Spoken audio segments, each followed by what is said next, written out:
guys, tamkhai tongbai kaham de tongbai khakhayo norok kaham no tongkhana hanoi ang bo haino motamuti kaham no kaitoni hamari bai tini khai ang tokti bai photol songnai photol kormo oi thangka songnani time porikha miya rogo bo hingkai ba nostong thangbai ka on bagoi tebo nostong nai tokti bai yogoi songnai fry khlaioi haino songkai thoklak fry khlai rinai direct songmani phunuk chinai norok no bahai ke song phunuk kalak kai angkai sojna bulai tuma tongo palani sojna bulai bai lubia bo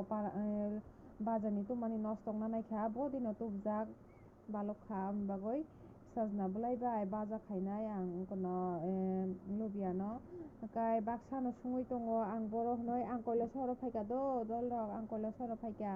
tau koilashahar no nodi ni tui rok komijak nugo tini tei watui rok phai tongo bahai no saimanya haifano manui rok baksa je nangma simi kairung ani ko manui rok haike tonbai o iko joto tiklai bai ya kai asukno ang tau koilashahar no do norok ano baksa songoi tongo boro hinoi ang norok ni comment rok reply rimai ang tongkha hingkai tai baksa call try rok mano ani Jio tower maya oni bagoi norok bai contact khaimai ang oni bagoi norok saknai di ani video no tai jotono kaham tongbai di tei hor kaham tau khai ang photol fry khlai rikha alu no bo fry khaika hingkai tai toktui no bo fry khlai ni